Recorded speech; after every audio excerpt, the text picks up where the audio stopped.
4060 वाला वो मैंने याद है 2 लाख के आसपास लॉन्च हुआ था। 5060 वाला सीधा ही 1,40,45,000। इनको भी पता लग गया कि लोग ऐसे खरीदेंगे नहीं ज्यादा महंगा लॉन्च करने पे। हमें लगा था 2K डिस्प्ले आएगी लैपटॉप में, क्योंकि Amazon के पेज में ना इन्होंने 2K लिखा है, उसके बाद लिखा है WUXGA। भाई 2K 1440p होता है। RTX 5060 के लैपटॉप्स की डिमांड बहुत कर रहे थे तुम, लॉक किया था थोड़े दिन पहले, और फिर अब ये ओमन मंगा लिया है। और भी कोई डिमांड हो तो कमेंट सेक्शन में लिख देना, लाने की पूरी कोशिश करी जाएगी। एंड ये जो लैपटॉप है 1,46,000 रुपीज का लिस्टेड है इस टाइम पे। और जब अभी सेल चल रही थी ना, इस पे SBI क्रेडिट कार्ड का ऑफर चल रहा था 12,500 रुपीज का। ये मैं इतना डिटेल में क्यों बता रहा हूं, क्योंकि मेरे एक फ्रेंड ने बाई किया। मैंने कहा भाई साहब वीडियो बनानी तो बनती है। तो ये 1,33,500 के आसपास का पड़ता है। एंड इसी के आसपास जो लैपटॉप स्टैंड करते हैं उससे भी कंपेयर करेंगे वीडियो के एंड में। एंड ये लैपटॉप कहां अच्छा है, कहां इसमें कॉम्प्रोमाइज है, सारी डिटेल में बात करेंगे, जैसे हम हमेशा करते हैं। मैं डब्बा खोल चुका हूं, फिर भी खोल के दिखाता हूं, इतने तुम सब्सक्राइब करो। यहां पे भाई कुछ ऐसा ब्राउन कलर का बॉक्स हमारे को मिल जाएगा, उसके अंदर से निकलता है लैपटॉप और एकदम सफेद चादर में, और साथ में काला सा एनवेलप मिल जाएगा। उसके अंदर नीचे हमारे को मिल जाता है चार्जर, जिसके अंदर से मिल जाएगी एक पावर कॉर्ड, और साथ में 230 वॉट का HP का चार्जर, जो बहुत सालों से सेम चल रहा है। और इस काले से एनवेलप के अंदर से निकलेगी मोटी सी पुस्तक। एंड भाई ये आ जाता है सुंदर सा हमारा ओमेन लैपटॉप।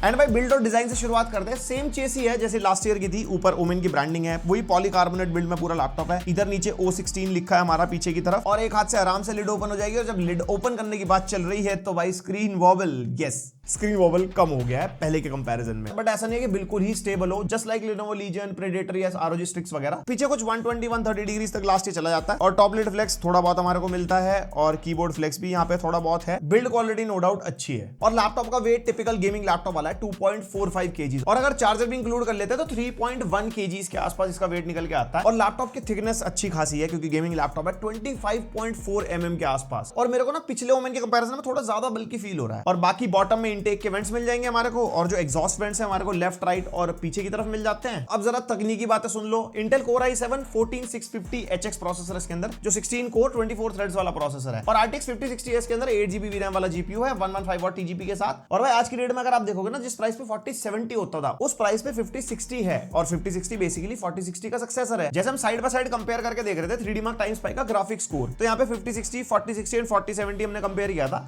तो 5060 115 वॉट और 4070 140 वॉट ऑलमोस्ट सिमिलर है। 7% के आसपास का डिफरेंस है। और जो 50 सीरीज है वो ज्यादा पावर एफिशिएंट है, एंड मल्टी फ्रेम जनरेशन हमारे को मिलता ही है। और अगर आप 4060 से कंपेयर करते हो तो 5% का ही रॉ परफॉर्मेंस में डिफरेंस मिलता है, अगर आप 140 वॉट वाले से कंपेयर करोगे। बाकी ग्राफ एक बार वीडियो पॉज करके आप चेक कर लो। और वैसे भी 4070 वाले लैपटॉप अब लिस्टेड ही नहीं है, बहुत रेयरली कोई एक दो लैपटॉप मिलते हैं, अब 5060 वाले ही मिलते हैं। तो अगर आपको लेटेस्ट के लिए जाना है तो 5060 के लिए ही जाना, क्योंकि 8GB ही VRAM आती है सारे GPUs में, और 24GB RAM है इस लैपटॉप के अंदर, वो भी सिंगल चैनल में 5600 मेगा ट्रांसफर पर सेकंड स्पीड वाली। बेस्ट पार्ट है भाई, सिंगल चैनल में डाल के दी है, और 2 स्लॉट है, अप टू 48GB तक अपग्रेड कर पाओगे। 24GB की एक और स्टिक लगा सकते हो। साथ में 1TB Gen 4 SSD मिलती है, लेकिन जो रीड एंड राइट स्पीड्स है ना, वो प्रॉपर Gen 4 वाली नहीं है। 5900 plus read and 5400 plus right. Last year जब हमने ओमेन किया था ना, प्रॉपर Gen 4 स्पीड्स निकाल के दे रहा था वो। एंड यस 2 फुल साइज वाले स्लॉट्स मिलते हैं, तो आप चाहो तो फ्यूचर में अपग्रेड कर सकते हो, 2TB पर स्लॉट आराम से हो जाता है। और कनेक्टिविटी में Wi-Fi 6 एंड Bluetooth वर्जन 5.4 और MS Office Home and Student 2024 और Xbox Game Pass 3 मंथ्स के लिए आपको इस लैपटॉप के अंदर मिल जाएगा। अब जरा परफॉर्मेंस देख लेते हैं। सबसे पहले Cinebench R23 का बेंचमार्क आप यहां पे देख सकते हो, और मैं इसको कंपेयर भी कर रहा था कंपेटिटिव CPU से, जिसका ग्राफ आप देख सकते हो, जहां पे हमारा जो 14650HX है वो काफी अच्छा परफॉर्म करता है। बाकी और प्रोसेसर्स भी हैं जो अलग अलग प्राइस पे अलग अलग लैपटॉप्स में मिलते हैं, आप देख लो एक बार। और Cinebench 2024 का बेंचमार्क ये रहा, एंड Geekbench 6 का सिंगल कोर मल्टी कोर का जो CPU बेंचमार्क है वो ये रहा। तो आपको कोडिंग करनी है किसी भी लेवल की, इस लैपटॉप पर आराम से हो जाएगी। म्यूजिक प्रोडक्शन वाले सॉफ्टवेयर चलाने हैं, क्योंकि ये सारे CPU इंटेंसिव टास्क होते हैं ना, वो भी आप आराम से कर सकते हो। और डेटा साइंस या इंजीनियरिंग सिमुलेशंस वगैरह के लिए चाहिए तो भी ये लैपटॉप आपको डिसअपॉइंट नहीं करेगा। सो ओवरऑल जो CPU है एक हाई लेवल वाला CPU है। इसके ऊपर फिर अल्ट्रा हाई में फिर आप i9 या Ryzen 9 तक जा सकते हो, फिर वो फिर पैसे ज्यादा खर्चने पड़ेंगे। अब आ जाते हैं AI वाली परफॉर्मेंस पे। Geekbench 6 का AI वाला बेंचमार्क किया, जिसके नंबर्स ये रहे। और उसके अलावा DeepSeek R1 का 32 बिलियन पैरामीटर मॉडल रन किया हमने LM स्टूडियो के अंदर, जिसका प्रॉम्प्ट ये है, आपके सामने आ रहा होगा। एंड 5 मिनट्स 54 सेकंड्स में आउटपुट निकल के आया, और जो टोकन इन्फॉर्मेशन है वो भी आपके सामने स्क्रीन पे आ रही होगी। और ये जो बेंचमार्क हम रन करते हैं, ये CPU GPU RAM तीनों को एक साथ यूज करता है, क्योंकि लैपटॉप हमारी प्री बिल्ड मशीनरी है। और उसके बाद 3D मॉडलिंग या रेंडरिंग के लिए अगर आप लैपटॉप देख रहे हो तो ब्लेंडर बेंचमार्क हमने किया 3500 प्लस स्कोर निकल गया, वही 4070 के आसपास वाली परफॉर्मेंस। और BMW का रेंडर निकाला ब्लेंडर के अंदर, तो उसके अंदर 21 सेकंड्स लगे GPU पे। तो 3D मॉडलिंग रेंडरिंग भी आप इस लैपटॉप पे आराम से करवाओगे। 8GB VRAM है, 24GB RAM मिलती है, प्रोसेसर अच्छा है,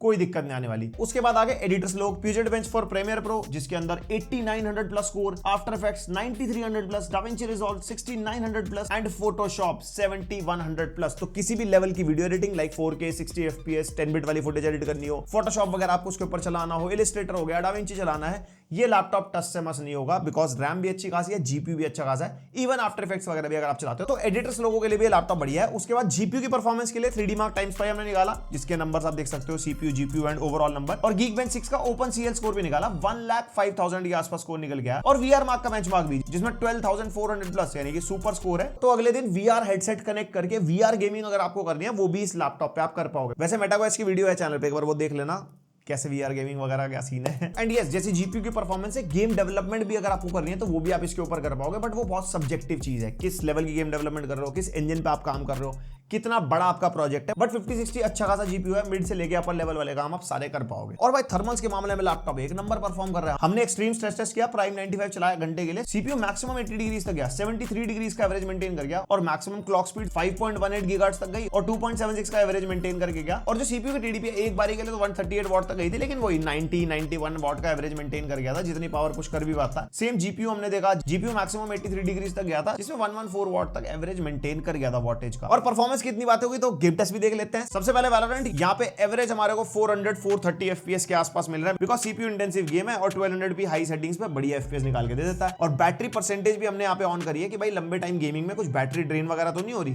फिर हमने CS2 टेस्ट किया वेरी हाई सेटिंग्स पे और इसके अंदर भी आराम से एवरेज 150 FPS के आसपास का मेंटेन कर गया था। फिर GTA 5 enhanced edition maximum ray tracing preset रखा हमने इसके अंदर एंड एवरेज 70 FPS के आसपास मिल जाएंगे जो बढ़िया प्लेबल होते हैं। उसके बाद एल्डन रिंग जो हमारा 60 FPS लॉक्ड गेम है एंड यहाँ पे रियल टाइम 59-60 FPS मिल जाते हैं, एवरेज 50-55 के आसपास का निकल के आता है। और उसके बाद कॉल ऑफ ड्यूटी वॉरजोन, यहाँ पे एक्सट्रीम सेटिंग्स हमने रखी है तो उसके अंदर हमारे को आराम से 90 to 100 फ्रेम रेट मिल रहा है। इससे ज्यादा निकालने आपकी मर्जी है, 165 हर्ट्ज की डिस्प्ले है इसकी, तो आप सेटिंग्स वगैरह लो कर सकते हो। एंड सीपीयू जीपीयू के टेंपरेचर्स आप देख सकते हो, जितनी वॉटेज पुश कर रहा है इसका सीपीयू 70 वॉट तक जा रहा है और जीपीयू भी कांस्टेंट 90-100 वॉट तक जा रहा है, तो आराम से बढ़िया थर्मल्स मेंटेन कर रहा है लैपटॉप। उसके बाद RDR2 टेस्ट किया, फेवर क्वालिटी, DLSS ऑफ पे हमारे को 80 FPS एवरेज मिल रहा है और DLSS क्वालिटी लगा के आराम से 90 FPS के आसपास, तो बढ़िया एकदम मक्खन गेम प्ले आप कर पाओगे। उसके बाद साइबरपंक अल्ट्रा सेटिंग्स रखी जिसमें रॉ परफॉर्मेंस में भी 70-80 FPS मिल रहे थे। फिर फ्रेम जनरेशन लगाई 2x, आराम से 130-140 FPS तक चला गया था। फिर हमने रे ट्रेसिंग को भी अल्ट्रा पे कर दिया जिसमें रॉ परफॉर्मेंस ऑब्वियसली 5060 है तो इतनी अच्छी नहीं है, लेकिन वहीं पे फ्रेम जनरेशन लगा के आप चाहो तो 100 FPS तक निकाल सकते हो। और एक चीज गेम टेस्ट में हमने नोटिस करी, जो हमारी जो बैटरी परसेंटेज है वो गिर के 96-97% तक आ गई, तो बैटरी ड्रॉप इसके अंदर हो रहा है, मेजर नहीं है, बहुत माइनर सा है। उसके बाद हॉगवर्ट्स लेगेसी हमने टेस्ट किया अल्ट्रा सेटिंग्स पे, रे ट्रेसिंग भी अल्ट्रा पे रखी, रॉ परफॉर्मेंस भी प्लेबल है 50-55 FPS के आसपास।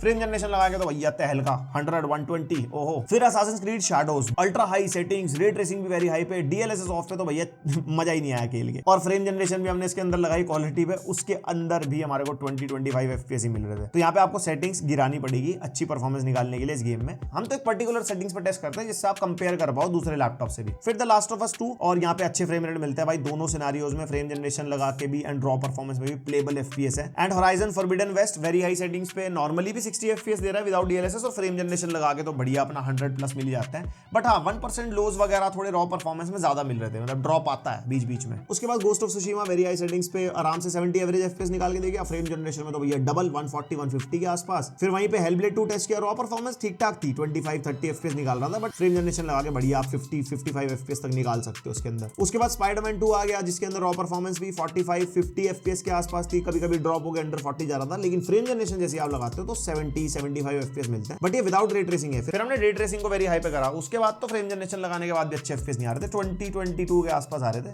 दोनों सिनेरियोज में, तो इतना कोई खास प्लेबल मजा नहीं है। आपको सेटिंग्स गिरानी पड़ेगी अगर आपको रे ट्रेसिंग भी ऑन करनी है। फिर black myth Wukong cinematic raw performance payable नहीं है, बट फ्रेम जनरेशन लगा के बढ़िया 60-65 FPS के आसपास। वहीं पे फिर जैसे हम रे ट्रेसिंग को वेरी हाई पे करते हैं ना, तो फिर रॉ परफॉर्मेंस और चाहे फ्रेम जनरेशन क्वालिटी दोनों में ही इतना मजा नहीं आता। वैसे इसके अंदर मल्टी फ्रेम जनरेशन भी मिलता है, उसका टेस्ट आगे है, वो फिर हमने हाई रेजोल्यूशन पे टेस्ट करा है। फिर एलन वेक 2 आ गया 1200p पे, यहाँ पे नॉर्मली 40-45 FPS एंड वहीं पे फ्रेम जनरेशन लगा के 100 के आसपास। फिर जैसे हमने रे ट्रेसिंग को अल्ट्रा पे किया तो फ्रेम जनरेशन लगा के अच्छे FPS मिलते हैं। सकते हैं, रॉ परफॉर्मेंस इतनी अच्छी नहीं है। फिर आगे 1440p वाले गेम टेस्ट। मैंने कहा चलो मल्टी फ्रेम जनरेशन अगर लगाएंगे तो फिर कम से कम हाई रेजोल्यूशन में तो पता लगे। मान लो बंदा मॉनिटर पे लगा रहा है, बड़ी स्क्रीन पे लगा रहा है, जैसे हेलब्लेड टेस्ट किया, फ्रेम जनरेशन लगा के 1440p पे हमारे को ठीक ठाक FPS मिले 40 के आसपास, लेकिन वो भी इतने मजेदार नहीं है। फिर इसके अंदर लगाया हमने multi frame generation 3x and 4x, and आप देख सकते हो कितने बढ़िया फ्रेम रेट आ रहे हैं। और जो विजुअल लॉस पहले हमारा हो रहा था ना, जो AI जनरेटेड फ्रेम्स का पता लग रहा था, वो अब पता नहीं लगता। 3x में फिर भी ड्रॉप ज्यादा थे, बट 4x में अच्छे स्मूथ फ्रेम रेट मिल रहे थे। सेम अगर आप एलन वेक 2 देखो, रॉ परफॉर्मेंस में देखो FPS काफी कम आ रहे हैं। फ्रेम जनरेशन लगाकर चलो खेल सकते हो, लेकिन जैसे आप रे ट्रेसिंग लगाओगे तो आपको नहीं मिलेंगे अच्छे FPS।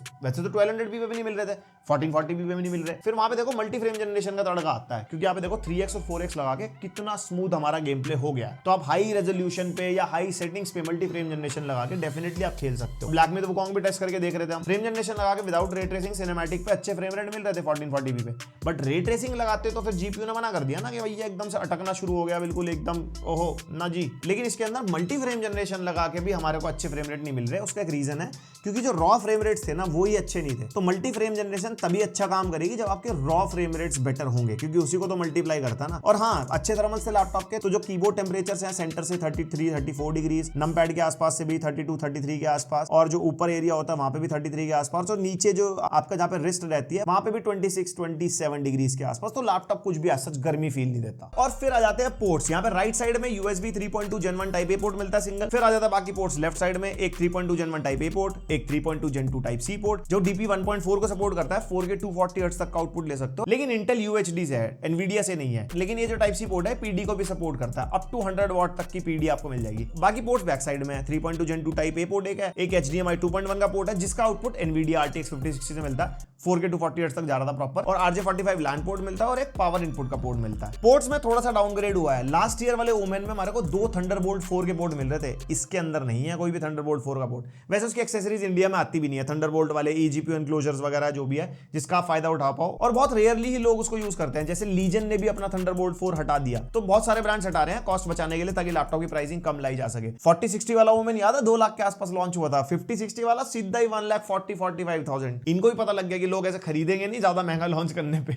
और हाँ, मक स्विच मिलता है ओमेन कंट्रोल सेंटर में। आप क्लिक करोगे ना तो एनवीडिया कंट्रोल सेंटर में ही आपको वो रिडायरेक्ट कर देगा, जिसके अंदर हमारे को एनवीडिया GPU ओनली, जो हमारा DGPU मोड है, और ऑप्टिमस मिल जाता है, जिसके अंदर iGPU DGPU ऑटोमेटिकली सिलेक्ट होता है। और iGPU ओनली अगर आपको करना है तो आपको ओमेन कंट्रोल सेंटर के अंदर मिल जाएगा। तो आपको ज्यादा बैटरी बैकअप चाहिए तो iGPU ओनली, ज्यादा अच्छी परफॉर्मेंस चाहिए तो DGPU ओनली, और अगर आपको बैटरी और परफॉर्मेंस का मिक्सचर चाहिए तो ऑप्टिमस पे रखना। मैं वैसे ऑप्टिमस पे ही रखता हूं अपने गेमिंग लैपटॉप्स में। और यहाँ पे फुल साइज का कीबोर्ड मिलता है, नमपैड इंक्लूडेड है, और कीबोर्ड बिल्कुल सेम है ओमेन का जैसा होता है, ना तो ज्यादा बहुत ही एक्स्ट्राऑर्डिनरी है, ना तो गया गुजरा ही है। टाइपिंग फील बढ़िया मिल जाती है हमारे को। 4 जोन RGB कीबोर्ड है, जिसको आप कस्टमाइज कर पाओगे इसके ओमेन कंट्रोल सेंटर के अंदर जाके। ओवरऑल टाइपिंग एक्सपीरियंस डिसेंट है, और ट्रैक पैड हमारा मीडियम साइज है, फुली क्लिकेबल वाला है, और ये भी स्मूथ है चलने में, मल्टी जेस्चर वगैरह को भी ये सपोर्ट करता है। अब आ जाती है डिस्प्ले, जिसमें है कैच। जब हमने ऑर्डर किया था ना, हमें लगा था 2K डिस्प्ले आएगी लैपटॉप में, क्योंकि Amazon के पेज में ना इन्होंने 2K लिखा है, उसके बाद लिखा है WUXGA। भाई 2K 1440p होता है, और अगर आप 16:10 वाला लैपटॉप लोगे तो WQXGA हो जाएगा, 2K के साथ WUXGA।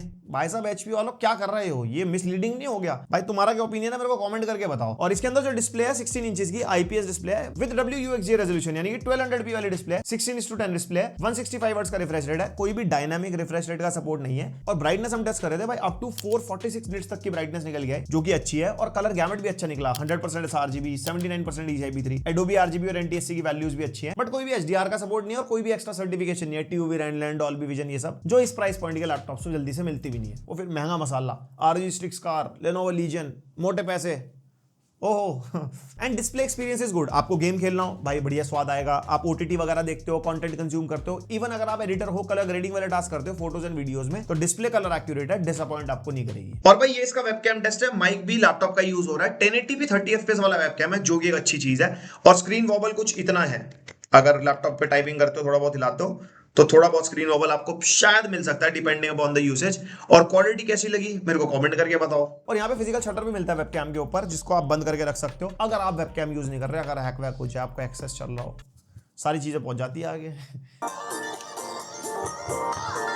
स्पीकर्स डिसेंट है, बहुत ही लाउड भी नहीं है, बहुत ही लो भी नहीं है, 2-2 वॉट के 2 स्पीकर है डाउन फायरिंग वाले। एंड वॉटेज पे मैं जाता भी नहीं हूँ, ट्यूनिंग पे डिपेंड करता है। और मतलब ठीक है, ज्यादा उम्मीदें मत रखना। और साथ में DTS:X अल्ट्रा सर्टिफाइड है, तो DTS साउंड अनबाउंड की ऐप मिल जाएगी आपको, जिसके अंदर जाके आप कॉन्फ़िगर में डिफरेंट हेडफोन्स टाइप सेलेक्ट कर सकते हो और उसके अंदर आपको स्पेशल मोड कैसा चाहिए वो आप सेलेक्ट कर पाओगे for better experience multimedia gaming वगैरह में। और इसके अंदर ओमेन कंट्रोल सेंटर हमारे को मिल जाता है, जिसके अंदर ज्यादा चीजें कुछ नहीं है। हाँ, एक अनलीस्ड मोड हमारे को मिलता है, बेसिकली जो एक्सट्रीम परफॉर्मेंस मोड मान लो। उसके अलावा हमारे को performance, balance and eco mode वगैरह मिल जाते हैं। और जितने भी हमने बेंचमार्क्स, गेम टेस्ट और जो भी टेस्टिंग करी है ना, वो अनलीस्ड मोड पे करी है। पीक परफॉर्मेंस, चाहे थर्मल्स जितने हाई जाए या जो भी टेंपरेचर वगैरह है। और इसके अंदर हमारे को मैक्सिमम बैटरी ड्रेन का ऑप्शन मिलता है, जिसमें मिनिमम 10% और मैक्सिमम 40% तक का ऑप्शन है। अब बाय डिफॉल्ट ये 40% पे था, अब ये 40% तक गिरेगा या सिर्फ 40% गिरेगी। अब हमने गेम टेस्ट इतने लंबे करे, लगभग 6-7 घंटे हमारे गेम टेस्ट चलते हैं, तो वो बैटरी ड्रॉप 2-3% का ही हुआ। तो इस चीज को मैं समझ ही नहीं पाया। और इसमें एडवांस ट्यूनिंग भी हमारे को मिल जाती है, जिसमें आप चाहो तो ओवरक्लॉक कर सकते हो CPU एंड GPU को, और लाइटिंग कंट्रोल वगैरह हो गए। और भाई 83 वॉट की बैटरी मिलती है, जिसमें आपको 4 to 5 आवर्स का बैकअप मिल जाएगा अगर कीबोर्ड बैकलाइट आप ऑफ रखते हो। स्पीकर वॉल्यूम 100%, ब्राइटनेस 50%, ऑफिस वाले काम यूट्यूब प्लेबैक वगैरह, जिसमें इको मोड पे हमने लैपटॉप को सेट कर दिया था और लैपटॉप को iGPU मोड पे रखा था, जिसमें हमारे को बेस्ट बैटरी बैकअप मिलता है। तो गेमिंग लैपटॉप से इतनी ही उम्मीद कर सकते हो, भले ही इतनी बड़ी बैटरी लगी है इसके अंदर। और जो इसका 230 वॉट का चार्जर आता है, उससे लैपटॉप 1.5 आवर्स में फुल चार्ज हो जाता है, जो कि ठीक ठाक स्पीड है। तो ये तो होगी पूरी बातचीत इस ओमेन 16 लैपटॉप की। 1,45,990 का चल रहा है अभी है। उस पे कार्ड ऑफर, बैंक ऑफर आप देख लेना। जो कार्ड ऑफर हमें मिला था सेल में, वो शायद अभी नहीं है, बट हाँ, दिवाली के आसपास भी बहुत सारे कार्ड ऑफर, बैंक ऑफर आते हैं। तो उस टाइम के आसपास अगर आप बाय करने की सोच रहे होंगे तो आप चेक कर लेना। और लैपटॉप अपने आप में अच्छी खासी ऑफरिंग लेके आता है। इस प्राइस पॉइंट पे 24 GB रैम है, 1 TB स्टोरेज है। थोड़ी सी रीड एंड राइट स्पीड कम निकली, बट उससे कुछ फर्क नहीं पड़ता। और डिस्प्ले वाली बात मेरे को बिल्कुल अच्छी नहीं लगी। 2K लिखा है, फिर आगे WUXG लिखा है, तो मिसलीडिंग हो जाता है। वो हर एक बंदा नहीं समझ पाता ना, WUXGA, WQXGA प्लस लग गया उसके अंदर, वो बड़ा कॉम्प्लिकेटेड है। फुल HD, 2K, 4K ये वाली चीजें ज्यादा समझ में आती हैं। 2K इज 1440p, वो तो सबको ही पता है ना। एंड अगर इसी प्राइस पॉइंट के आसपास में कंपटीशन देखते हैं, तो टफ F16 हमारे को मिलता है, जिसकी प्राइसिंग अभी 1,40,000 के आसपास चल रही है। ओवरऑल बिल्ड देखो दोनों की अच्छी है। मेरे को थोड़ी पर्सनली टफ की ज्यादा बेटर लगती है। आपका जो भी ओपिनियन हो कमेंट में बताना। और टफ में हमारे को 16 GB रैम मिलती है, जो इसके अंदर बेटर है। 24 GB मिलती है, वो भी सिंगल स्टिक। तो आप चाहो तो फ्यूचर में अपग्रेड भी कर सकते हो। उसके अलावा CPU दोनों में सेम है। बैटरी का डिफरेंस मिलता है, टफ में 90 वॉट और इसमें 83 वॉट आ रहा है। कुछ नहीं, आधे घंटे का डिफरेंस आएगा मुश्किल से।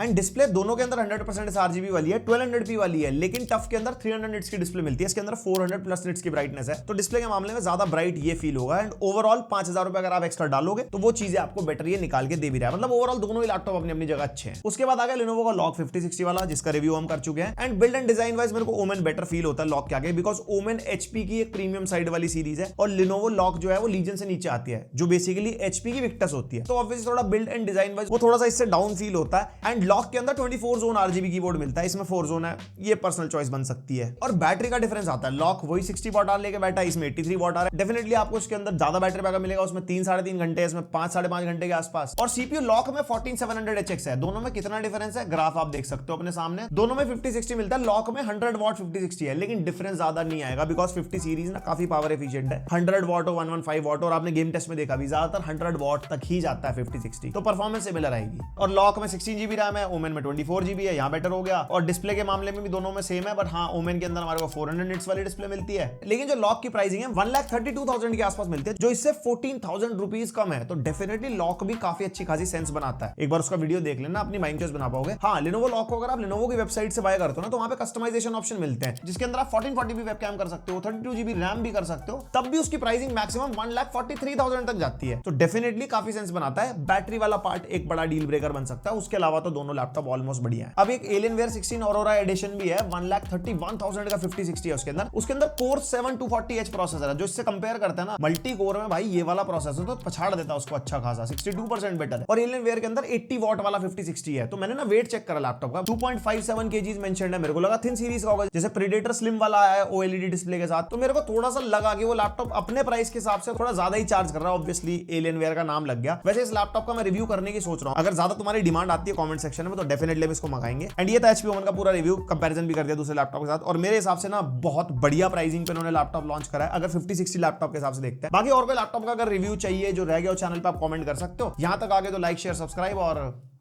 बस थक गया। मिलते हैं नेक्स्ट वीडियो, तक के लिए बाय।